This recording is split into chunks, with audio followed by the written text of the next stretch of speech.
Hi friends, अगर आप नोएडा में अपने लिए एक लग्जूरियस अपार्टमेंट लेना चाहते हैं तो आपके सामने एक बहुत ही बड़ा चैलेंज है।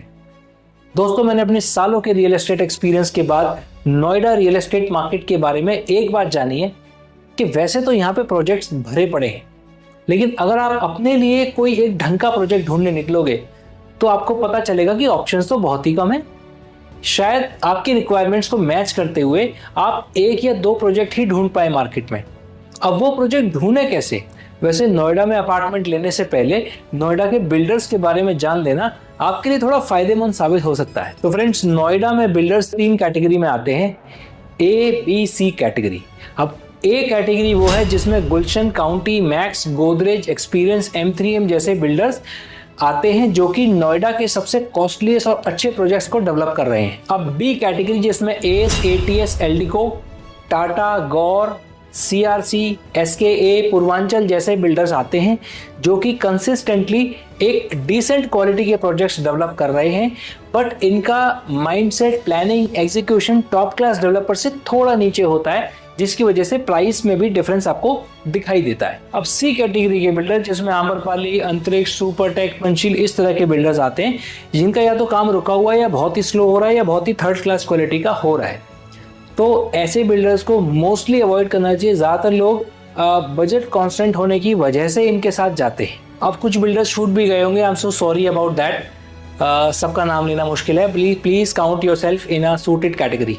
अब इन तीनों कैटेगरी में जितने भी बिल्डर्स हैं सबके साथ कोई ना कोई प्रॉब्लम है। 100% क्लीन चिट कोई भी बिल्डर नोएडा में नहीं है। अब चाहे वो गोदरेज हो, जिनके साथ गोदरेज, पाम रिट्रीट या नेस्ट नर्चर में आज की डेट में प्रॉब्लम चल रही है पोजेशन की, बिकॉज वो डीम डोसी के बेसिस पर पोजेशन देना नहीं चाह रहे और वो एक्चुअल जो अथॉरिटी से OC आता है उसका वेट कर रहे हैं, जो कि एक डिस्टेंट ड्रीम है, अभी नियर फ्यूचर में होने वाला नहीं लग रहा।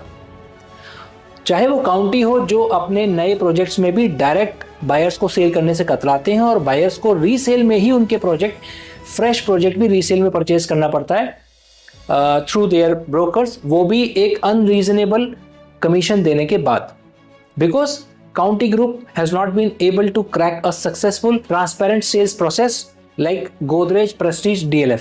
अब चाहे वो एस हो जो कि ट्रांसफर ही ओपन नहीं कर रहे अपने इन्वेस्टर्स के, और उनके इन्वेस्टर्स एस पार्कवे में काफी परेशान हुए, जिनको एग्जिट होना था और एस पार्कवे ने उनको एग्जिट नहीं होने दिया बिकॉज उनके जो अपार्टमेंट्स हैं वो पोजेशन तक भी कुछ बचे हुए थे और उनको पहले वो सेल करने थे, तो उन्होंने रीसेल ओपन ही नहीं की, जो कि इन्वेस्टर्स के लिए एकदम ऑपोजिट सिनारियो है। अब चाहे वो ATS हो जो कि अपने पूरा प्रोजेक्ट सेल होने के बाद में रीसेल ओपन करते हैं, वो भी अनएक्सेप्टेबल ट्रांसफर चार्जेस के साथ, लाइक 16 से 17 लाख रुपए transfer charges for a 1675 square feet apartment, जो कि गोदरेज के केस में सिर्फ 1 लाख रुपए के आसपास है।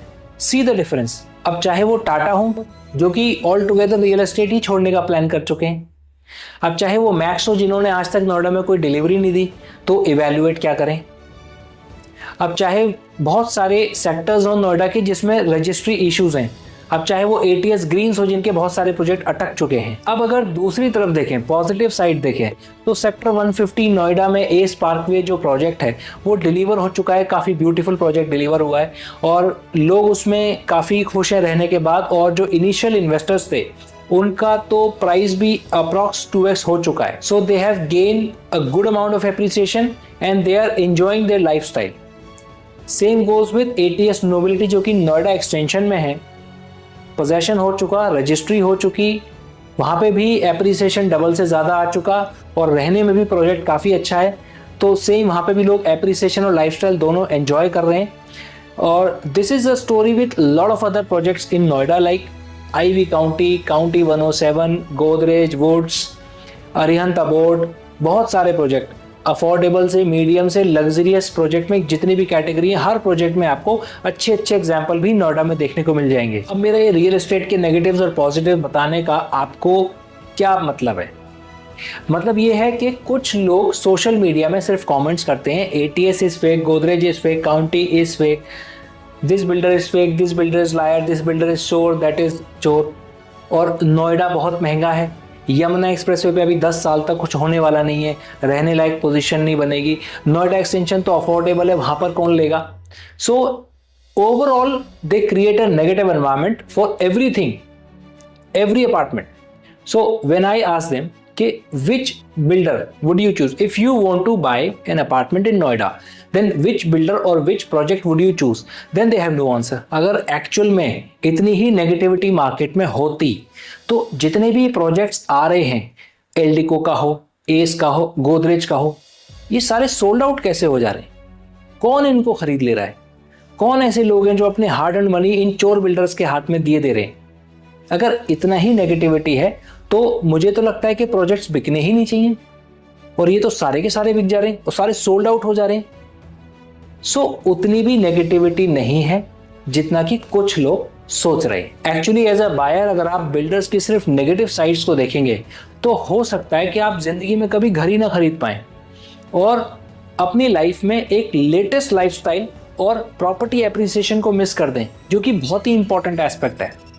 और दूसरी तरफ अगर आप बिल्डर्स की सिर्फ सक्सेसफुल प्रोजेक्ट्स को और करोड़ों के मिलने वाले एप्रिसिएशन को देखेंगे तो हो सकता है कि किसी की पेपर प्लानिंग में आप मिसगाइड हो जाए और मिस इन्वेस्ट कर दें.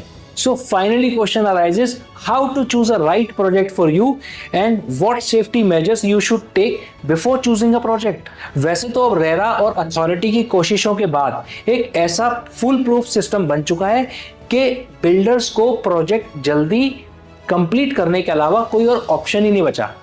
बिकॉज प्रोजेक्ट स्टार्ट करने से पहले लैंड का 100% पेमेंट बिल्डर्स को अथॉरिटी को देना होता है, तो एक कंपोनेंट तो वो पूरा चला गया. अब जितना भी पैसा बायर से आता है वो सारा एस्क्रो अकाउंट में आता है और उसको मॉनिटर करते हैं रेरा और अथॉरिटी के ऑफिशियल्स, और उसका एकमात्र पर्पस होता है कि ये सारा पैसा प्रोजेक्ट की कंस्ट्रक्शन में ही लगेगा और कहीं माइग्रेट नहीं होगा. तो बिल्डर उससे कोई दूसरा प्लॉट नहीं खरीद सकता, कहीं और पैसा माइग्रेट नहीं कर सकता. तो अब बिल्डर्स के पास एकमात्र ऑप्शन बचता है कि भैया जल्दी से प्रोजेक्ट बनाओ और कम से कम बिफोर टाइम डिलीवरी का टैग तो ले लो, अपनी इमेज तो सुधार लो. तो इतनी प्रिकॉशंस तो आपको गवर्नमेंट की तरफ से ऑलरेडी मिल रही है. अब अगर आप थोड़ा सा भी दिमाग लगा के थोड़ी सी भी प्रिकॉशन रखकर इन्वेस्ट करते हैं तो 99% चांसेस हैं कि आपकी इन्वेस्टमेंट सफल रहेगी. अब 1% चांस तो कुछ भी हो सकता है, कोई नेचुरल कैलामिटी भी आ सकती है, कुछ भी हो सकता है. So what are the precautions you should take before choosing a project? First, calculate your total budget, self fund plus home loan amount. Preferably take a pre sanction from a bank, and this whole amount should be ready within a span of 45 days from a booking in case of resale, and as per payment plan in case of fresh booking. Check that the payment of land should be completely paid off of the project you are choosing. Try to go with A category builders, and if budget does not support, then at least go with B category builders, but please strictly avoid C category builders. One thing you should check, that builder in fresh project should not entertain cash.